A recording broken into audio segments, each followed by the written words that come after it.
Hi, this is a taller journal. This book was just a little tall. It's a school book, A New World Geography for Canadian Schools, which I think is funny because it's not so new anymore.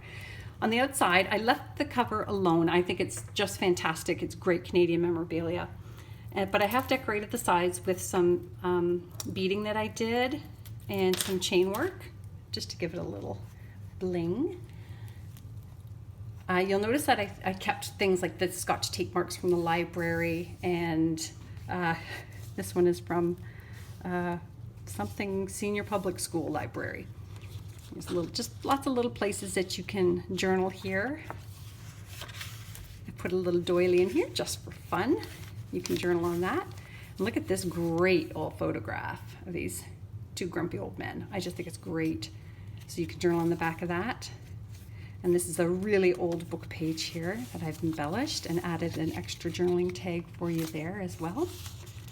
And it's on the back of a script, an old script, probably from the 60s and 70s. There's some journaling space. This is part of that, the book for geography. Here's a little envelope here with a tuck spot in the back for tags. And on the inside, there's more journaling spot. Now these ledger pages here are from a ledger, a bookkeeping ledger that I rescued, and that's over 100 years old. So yay, I quite love those. So lots of space there to do your journaling. Another one here. You'll notice, you might not be able to see it, but in this book, people actually underlined, some of the students underlined things that they needed to remember and study. I kept those in. I think they're really quite endearing. Sort of tells a story. Here's another one of those scripts. Again, you'll see this one's from Romeo and Juliet, and you'll see the people's notes at the bottom here from the schools. Pretty little detail here, and a journaling tag tucked in here to this tuck spot, and another one on the other side. So after you pull it out, you can also journal anywhere where there's space, journal it. Another page here. This is from a very old book here that I was able to salvage.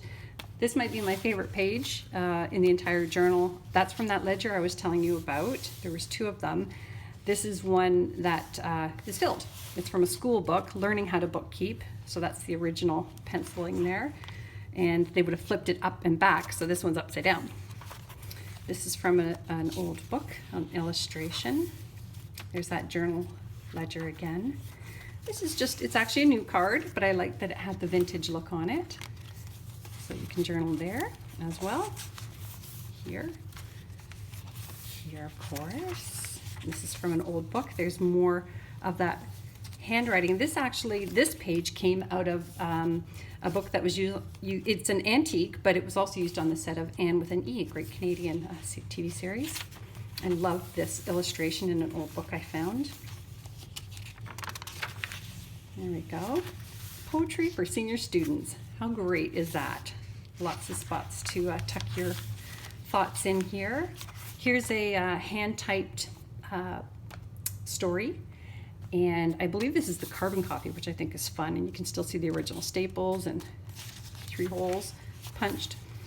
This is from A. McCall's sewing pattern here, and another spot in this envelope here to journal in. And on the other side, I've got a tuck spot for a journaling tag. This is a plate that came out of an illustrations book from the early 1900s as well. And this is from a book, a Bantam's book. I don't know why there's a big number 50, but I just thought it was really cool. And here's another sewing pattern. And there's the back of that hand-typed page again. More journaling spots, and I made more tags here for you. Lots of tags to journal on, and I just think they're so pretty, and the ribbons come up the top. It's lovely. Another one here. I used a Scrabble piece here. Some beautiful laces here and here. This one's fun. That is from a 1970s TV guide that would have been put in the newspaper. So if you're my age or older, you're going to recognize a lot of these shows, and it's a really fun run down memory lane. I did a lot of hand stamping on the pages just to give it some detail and that Victorian feel. We've got more sewing patterns here, all from all different years. Some of my patterns go back to the 1940s, some are into the 1970s. That's from that ledger, again, that ledger paper. And this is a great little page that came out of a 1940s bird book. And I can tell because there's no gloss on the paper, because I have a few of these exact same bird books from the 50s and 60s that have some gloss on them. Again, this is another sewing pattern. And we have a book page that I made into a pocket. And this book is called Hospital Sketches, which is over 120 years old itself. So you got some really old, beautiful papers in here in ephemera. And there's a beautiful journaling tag on another carbon copy hand-typed page. And there's another one of those TV guide listings. So fun. An illustration from an old book. More hand-typed pages and journaling spots. Ledger page. It's not an old map, but I have dyed it to give it that vintage feel. Old maps are hard to come by. And there's a journaling tag there. And more spaces to journal. And we close it off by this great illustration. And whenever possible, I like to leave the staple marks in and the book binding marks, because I used to sew their bindings closed. And again, I kept everything in its original condition on the front and back inside covers. So I just absolutely love this book.